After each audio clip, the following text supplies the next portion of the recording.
Totalmente. Bueno, buenos días muchachos. Como decía Valentín, yo soy Matías, soy profesor de historia, aunque doy ciudadanía. Es una cosa que todavía no he logrado dar historia. Dar historia, sí, es algo que estoy intentando, un objetivo de mi carrera docente, pero bueno, sí, soy docente de secundaria, egresado de la Facultad de Humanidades, de acá de nuestra ciudad. Y sí, traje para una pequeña columna de historia, algo que siempre a mí me gustó. Me parece que hablar de la historia para entender nuestro presente es algo que nunca está de más y que siempre nos sirve, ¿no? Para poder analizar para dónde estamos y para dónde vamos, ¿no? Vos sabés que yo tenía un profesor de historia que siempre me decía: no te olvides, Carlito, que la historia te hace conocer el pasado, entender el presente y te permite proyectarte hacia el futuro. Y es una de las cosas que me quedó grabada. René Arriaga. Bueno, totalmente. Eso. Y compartíamos con con alguien que ya no lo tenemos, que era el Chori de Bona, un profesor de historia de la facultad, que bueno, era compañero mío, ¿no es cierto? Y él era un enamorado de la historia. Y me gustaba, a mí me gustaba. Tenés una sonrisa muy contento, Carlito. Me parece que te va a gustar. No, esto a mí me encanta. ¿Te encanta? Aparte el tema que va a abordar. Bueno, a eso vamos a ir. ¿De qué vamos a hablar y por qué vamos a hablar de ese tema, Matías? Bien, bueno, hoy vamos a hablar del abrazo Perón-Balbín. Ajá. Qué grande. Pensé traer este tema porque, bueno, primero hay dos razones, vamos a ponerlo de esta manera. Una, por supuesto, es algo que...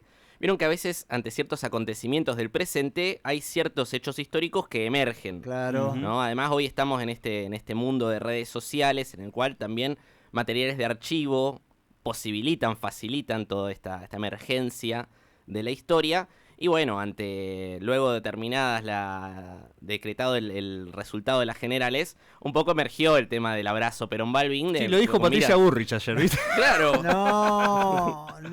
Te quemé la columna. Ponerse en ese lugar, Dios y la Virgen. Igual, Mati, te digo una cosa. Creo que lo primero que hablamos cuando empezamos este programa, allá por febrero, fue reflejar lo que significaba el abrazo de Perón-Balbín. Y muchos entrevistados lo poníamos en antecedentes de lo que nosotros creíamos que era el abrazo de Perón-Balbín y si se podía dar así políticamente algo parecido como para una unidad nacional. Así que veníamos haciéndote en pie. Veníamos esperándote, es así. Sí. Contanos, Mati, ¿qué fue el abrazo Perón-Balbín? Bien, bueno, el abrazo Perón-Balbín, bueno, justamente fue un abrazo. Entre Perón y Balbín. Entre Perón y Balbín, no, pero bueno, justamente como decía Carlos, digo, va a simbolizar mucho más que eso. Yo traje igualmente, para hablar del abrazo Perón-Balbín, como buen historiador, creo que tenemos que remontarnos un poquito para atrás. Exacto. Si me permiten, vamos a retroceder un poco los años. Quería arrancar desde 1964. Bien, porque si arrancabas desde el 55, no terminamos más. Desde 1964, específicamente el 2 de diciembre de 1964, que es el momento donde fracasa el operativo Retorno. Exacto. De Perón, ¿no? Él lo interceptan en Brasil y lo mandan de vuelta para España. ¿Y por qué empiezo por acá? Porque acá Perón entiende que tiene que cambiar la estrategia. Que él no va a poder lograr volver al país solo a partir de una estrategia pergeñada por el peronismo, ¿no? O sea, él va a necesitar, dice, bueno, a partir de ahora yo no puedo volver desde la clandestinidad, sino que voy a tener que volver por la puerta grande. Entonces cambia justamente la estrategia y cambia la organización. Dice, bueno, acá es donde acuña un poco su frase o se vuelve más relevante. Su frase de cabecera, ¿no? El tema del agua del dique que no puede contener el agua, ¿no? Vamos a hacer como el agua que va a destruir ese dique de contención que impide que yo pueda volver. Claro. Entonces dice, bueno, tengo que sumar a todos. Tengo que hacer una estrategia de mayorías para volver. Entonces, bueno, digo, esto cambia radicalmente la estrategia que Perón iba a tener. Y acá hacemos otro salto a partir de ahora. Ahora nos vamos a un salto pequeñito, pero nos vamos a 1966, al 28 de junio de 1966. Ese día asume Juan Carlos Onganía, ¿no? Como presidente de facto, a partir de la denominada revolución, la autoproclamada Revolución Argentina. La fusiladora para este espacio, ¿viste? No, la fusiladora, es previa, tenés razón. Es la que derroca a Perón. Sí, es la que derroca a Perón, tenés razón. La Revolución Argentina va a marcar un antes y un después en términos de dictaduras en nuestro país. ¿Por qué? Porque va a ser la primera que no se va a pensar a sí misma como el árbitro de la escena política, sino como la reformadora. Uh-huh. O sea, va a decir, nosotros no tenemos un plazo, como venían teniendo las dictaduras hasta ese momento, nosotros tenemos objetivos, ¿no? Y tenemos un objetivo económico, político y social. Cuando los cumplamos, ahí nos vamos. O sea, cuando reformemos el país, ahí va a ser el momento en que nosotros nos vayamos. Entonces no había una fecha estimada de duración. Entonces, bueno, Onganía él va a ser el presidente que más años va a estar, el dictador que más años va a estar durante esta autoproclamada revolución. Y lo que va a hacer va a transformar a la Argentina, justamente va a reformarla, pero no de la manera que ellos querían, sino que va a transformar la Argentina en un caldero social, ¿no? A partir de violencia, represión, entrega del país, además en un contexto de mayor violencia política, no solo en la Argentina, sino que en el continente. Toda la Argentina se va a transformar en esto que les decía, ¿no? Un caldero a presión directamente. Y ese caldero a presión va a llevar a la radicalización de ciertas posturas, tanto en sectores que ya existían como en sectores que van a emerger en este momento. Estamos hablando del movimiento obrero por un lado y de lo que Perón va a denominar como las fuerzas especiales por el otro. Van a ser justamente estos dos sectores los que le van a dar muerte al gobierno de Onganía, con dos hechos significativos: el Cordobazo y el fusilamiento de Aramburu. Uh-huh. ¿No? El Cordobazo organizado por el movimiento obrero, el fusilamiento organizado por montoneros. El Cordobazo, decimos un punto de partida, el Cordobazo, Rosariazo, Tucumanazo, ¿no? La Argentina va a estar llena de protestas durante todos estos años. Y esto, el ajusticiamiento de Aramburu va a ser el que termina de fletarlo a Onganía, ¿no? 5 días después, esto sucede en 1 de junio de 1970, 5 días después Onganía renuncia, y acá empezamos Ahí viene Livingston, ¿no? Ahí viene Livingston, totalmente. Formado en Estados Unidos. Tal cual. Viene Livingston, que no va a pasar sin pena ni gloria por el gobierno. Pero lo importante acá es que en este momento es donde se empieza a forjar el abrazo Perón-Balbín. Estamos hablando 1970, el abrazo Perón-Balbín es en el 72. Uh-huh. ¿Por qué digo esto? Cuando asume Livingston, ya la dictadura y las fuerzas políticas que estaban peleando por la vuelta de la democracia, comprenden que la democracia era inevitable.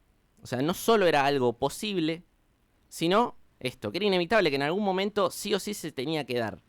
Por supuesto que las fuerzas políticas venían sosteniendo eso, pero que la dictadura lo piense, eso cambia radicalmente, sobre todo si tenemos en cuenta esto que les decía anteriormente, que esta dictadura se pensaba como la gran reformadora de la Argentina. Claro. Entonces, bueno, ahí se va Livingston en ese momento, que era el más débil de todos supuestamente dentro de las fuerzas, y viene Lanusse. Totalmente. Livingston va a durar un año. Durante ese año, acá se empieza a dar el primer acercamiento que lo va a tener a Balbín como protagonista. Balbín se va a encontrar con Paladino, ¿no? El secretario de Perón en la Argentina, y le va a decir: mirá, estamos viendo esto, estamos haciendo este análisis, entendemos que la democracia, estamos al borde de conseguir lo que buscamos, lo que ambos buscamos.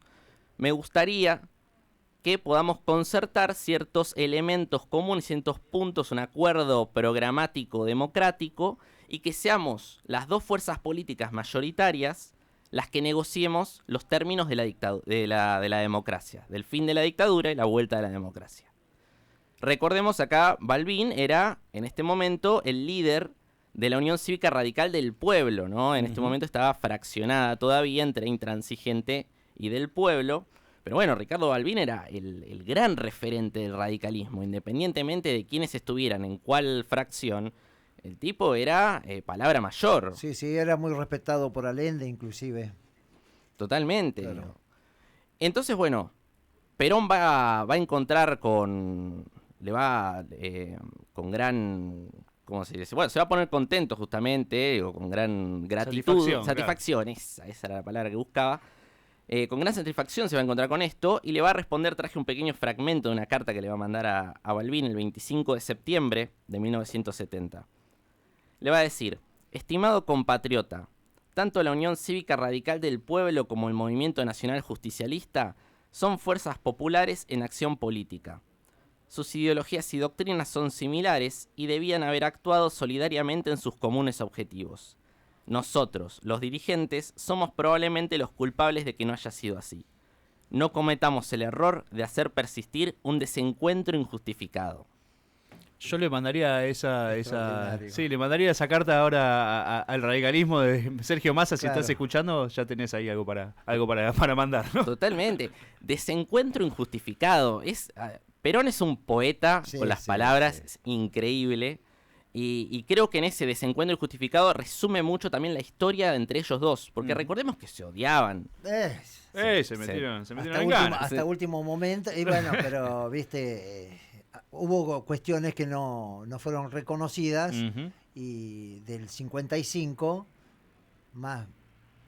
con más precisión, relacionadas a la Plaza de Mayo, que quedó muy abierta esa herida. Muy abierta la herida del bombardeo, estamos hablando, ¿no? Totalmente. Digo, bueno, justamente por esto que decís, pero Balbín en el 54 va a pasar un tiempo en prisión, justamente. Bueno, en el 49, en el 50, y en el 54. Él se paraba acá y puteaba a Eva, entonces claro. El viejo lo mandaba a poner en cana 2 o 3 días.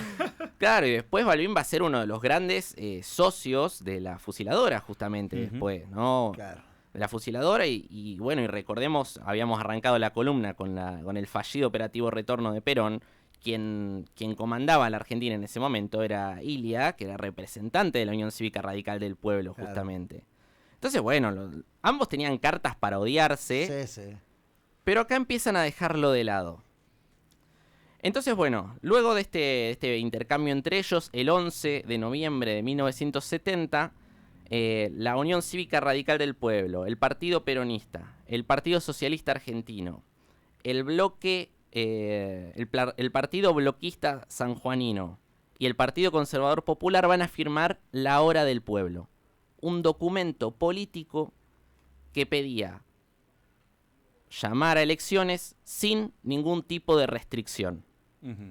Levantar la proscripción del peronismo, ¿no? Básicamente. Claro. Con esta declaración, el tiempo de Livingston se acaba.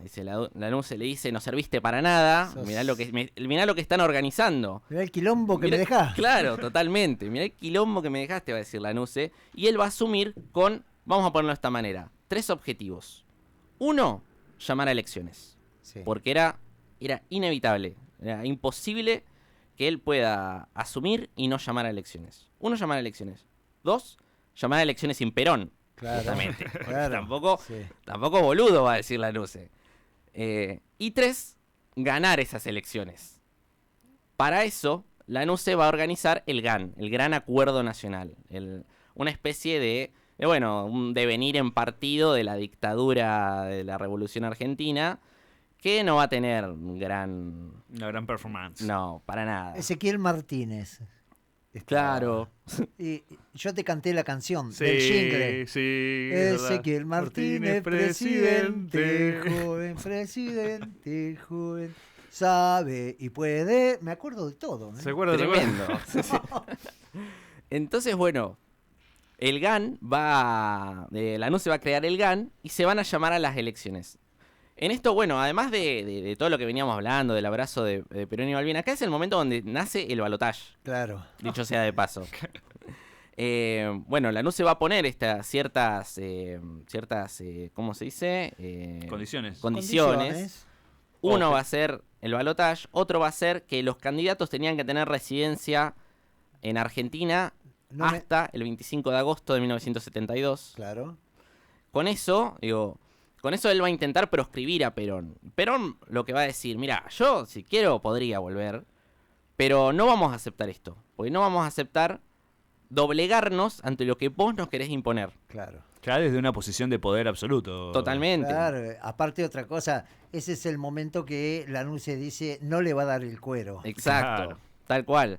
Claro, además va a pasar esto entre Lanuse y Perón, digo, va a haber una relación de picanteo, si se quiere, Sí. Lanuse diciéndole esto, de no te da el cuero, pero además haciéndole ciertas concesiones, ¿no? Le devuelve el cuerpo de Evita, por ejemplo, le devuelve su grado militar, como intentando también Por las contentar, dudas, claro, por si las moscas. por si las moscas, totalmente. Y le cambió un poquito la cara a uno de los grandes responsables y uno de los tipos más nefastos en la historia argentina, que fue Manrique.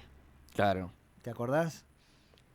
Paco Manrique, Paco no el No, actual, Paco Manrique, ¿eh? claro, el Claro. anterior. El sí, creador sí. del PRODE, Pronósticos Claro. Deportivos, lo habían hecho ingresar por la parte como si fuese un bueno, lo vendía la cara de hijo de puta de ese tipo, no tiene par, y estaba con el tema de los jubilados, me acuerdo. Claro, ¿Mm? sí.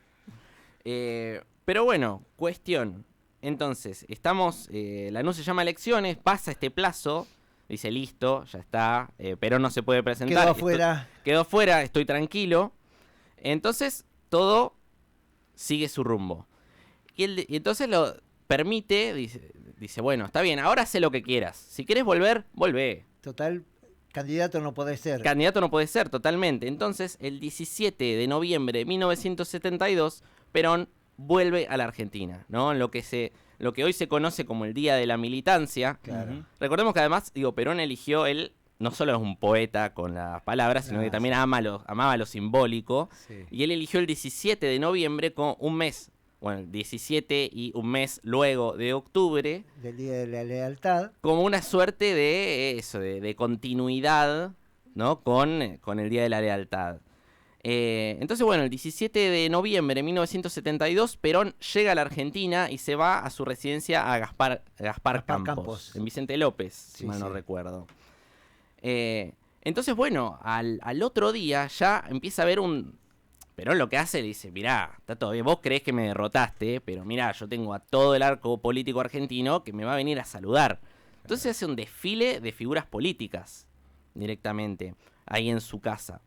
Y a los 2 días de haber llegado... A los 2 días de haber llegado, llega justamente vamos a citarlo, su viejo adversario, pero ahora amigo, Ricardo Balbín. El 19 de noviembre de 1972, Ricardo Balbín y Perón se unen en un abrazo que marcaba un poco también todo lo que venían construyendo, porque recordemos que después la Unión Cívica Radical y el peronismo van a ir en contra.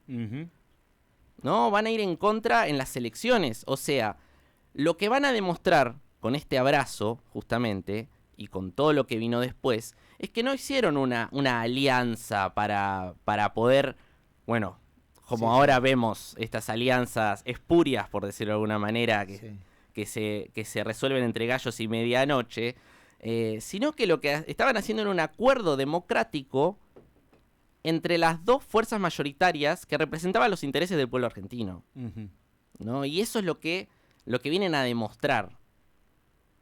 Es muy interesante.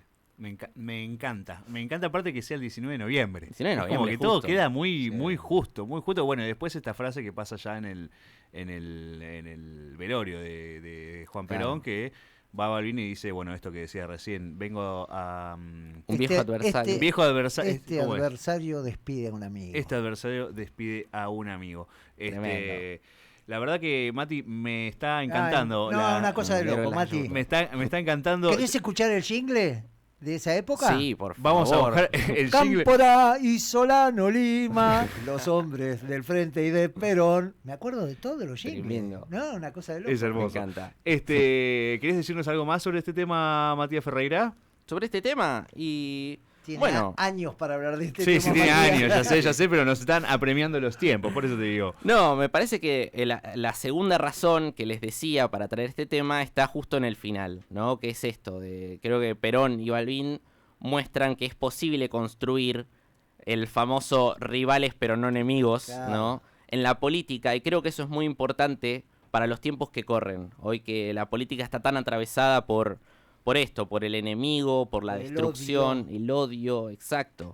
Parece que es necesario para la democracia poder volver a estas bases, ¿no? De entender que en el otro es alguien que piensa distinto, Nada más. nada más. Nada más. Muy, muy, muy interesante. ¿Estuviste cómodo, Matías? Totalmente cómodo. Sí, yo le voy a contar a la me audiencia. encantó. Mati es un gran amigo mío ya hace bastante tiempo.